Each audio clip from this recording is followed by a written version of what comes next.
Hello friends, welcome to More Creative. दोस्तों, आज 13 अप्रैल दिन सोमवार है, वही हिंदी में न बैसाख और कृष्ण पक्ष की एकादशी है। तो चलिए शुरू करते हैं आज की बड़ी खबरें। यदि आपको खबरें पसंद आए तो वीडियो को लाइक जरूर करिएगा और इसी प्रकार की खबरों के लिए चैनल को सब्सक्राइब कर बेल आइकन पर क्लिक कर दें। दोस्तों, खबरें पूरी पाने के लिए वीडियो अंत तक जरूर देखिए और आप हमें प्रदेश के किस जिले से देख रहे हैं कमेंट बॉक्स में जरूर बताइएगा।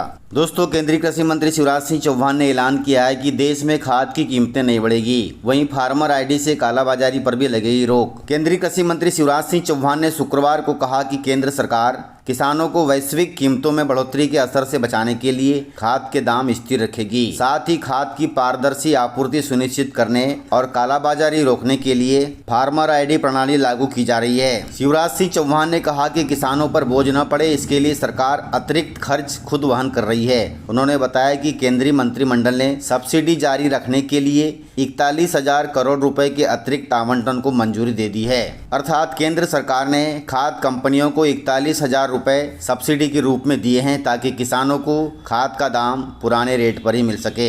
यानी देश में किसानों को यूरिया की बोरी 267 रुपए और डीएपी खाद की बोरी 1350 रुपए में ही मिलेगी।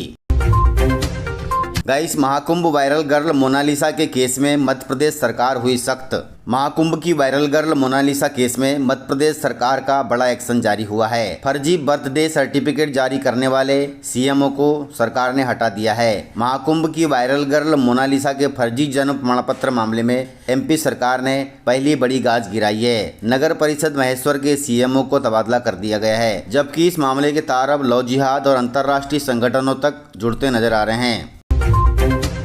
गाइस, नहीं रही दिग्गज गायिका आशा भोसले जी। 92 वर्ष की आयु में दुनिया को कह दिया उन्होंने अलविदा।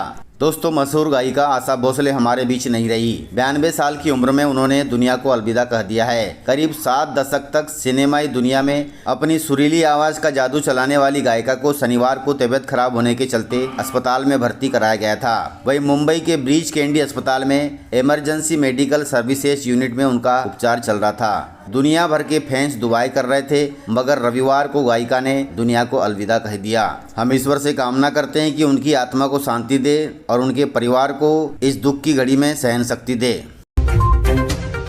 स्कूली बच्चों के लिए जरूरी खबर है। सीबीएसई ने कक्षा 10वीं के बदले नियम। सीबीएसई ने कक्षा 10वीं के उत्तीर्ण नियमों में बदलाव किया है, जो 2026-27 से लागू होगा। अब छात्रों को थ्योरी और आंतरिक मूल्यांकन दोनों में अलग अलग पास होना अनिवार्य है। यह कदम शिक्षा की गुणवत्ता में सुधार और छात्रों के समग्र विकास के लिए उठाया गया है, इसलिए सीबीएसई के बच्चे इन बातों का ध्यान रखें। गाइस, मध्य प्रदेश में बीजेपी ने कोर ग्रुप की बैठक की है। मध्य प्रदेश भाजपा में बड़ा बदलाव होने जा रहा है। मीडिया रिपोर्ट्स के अनुसार पार्टी का नया कोर ग्रुप तैयार हो गया है। इसमें मुख्यमंत्री डॉक्टर मोहन यादव के साथ केंद्रीय मंत्री शिवराज सिंह चौहान और केंद्रीय मंत्री ज्योतिरादित्य सिंधिया को शामिल किया गया है। इसके अलावा दोनों डिप्टी सीएम जगदीश देवड़ा और राजेंद्र शुक्ला को भी इस ग्रुप में शामिल किया गया है। सीनियर मंत्रियों में कैलाश विजयवर्गीय, प्रहलाद पटेल और राकेश सिंह के नाम भी शामिल है। पूर्व अध्यक्ष वीडी शर्मा को भी इसमें जगह दी गई है। सबसे अहम बात है कि इसमें पूर्व मंत्री नरोत्तम मिश्रा को भी इस नए कोर ग्रुप में शामिल किया गया है। यह कोर कमेटी सरकार के काम काजों को जनता तक पहुंचाएगी।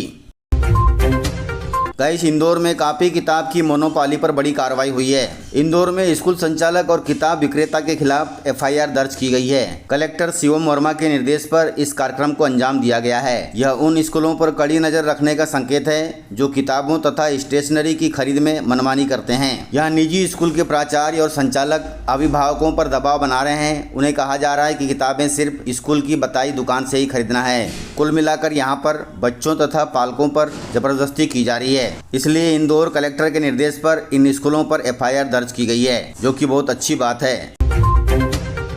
दोस्तों, तिरंगे का अपमान करना पड़ गया भारी। सीहोर जिले से खबर है। सीहोर जिले के दोराहा थाना क्षेत्र में तिरंगे का अपमान करने का एक हैरान करने वाला मामला सामने आया है। सीहोर जिले के ग्राम सिराड़ी में एक परिवार ने राष्ट्रीय ध्वज को सड़क पर बिछा दिया था। इस हरकत की वजह से इलाके में आक्रोश फैल गया। पुलिस ने कड़ी कार्रवाई करते हुए इस परिवार के 3 लोगों को गिरफ्तार कर लिया है, जो कि बहुत अच्छी बात है।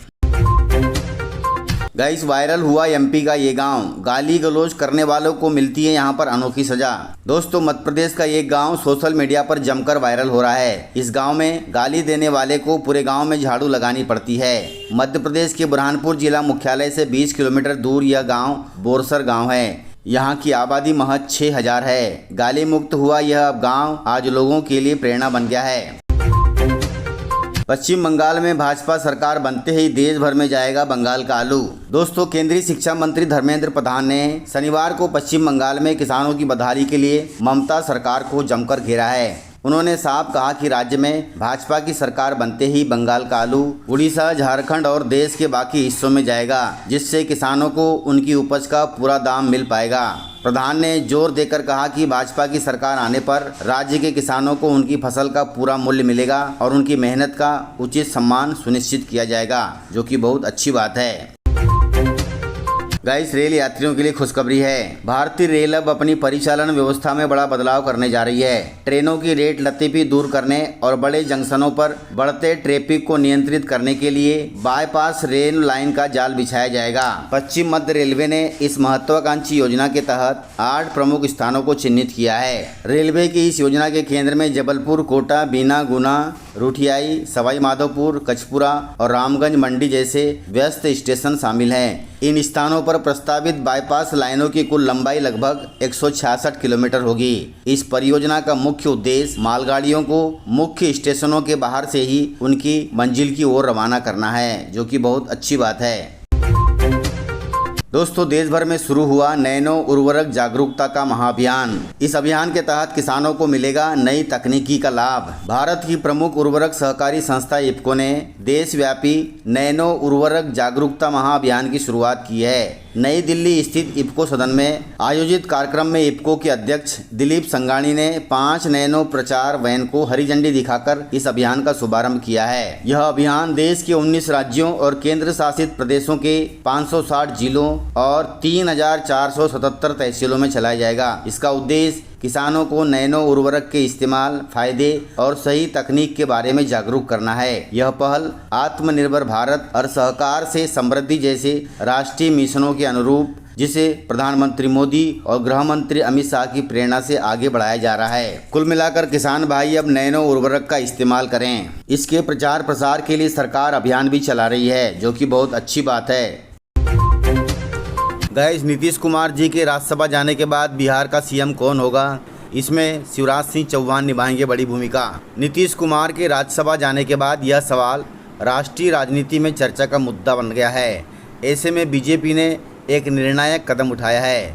बीजेपी ने बिहार भाजपा विधायक दल का नेता चुनने के लिए मध्य प्रदेश के पूर्व मुख्यमंत्री और वर्तमान में केंद्रीय कृषि मंत्री शिवराज सिंह चौहान को पर्यवेक्षक बनाया है। शिवराज सिंह चौहान 14 अप्रैल को बिहार जा सकते हैं और नए मुख्यमंत्री को चुनने में बड़ी भूमिका निभा सकते हैं। दोस्तों, इस प्रकार से खबरें थी। यदि आपको खबरें पसंद आई हो तो वीडियो को लाइक, शेयर एंड सब्सक्राइब जरूर करें। तो मिलते हैं सर अगले वीडियो में, तब तक के लिए जय हिंद, जय भारत, जय एमपी।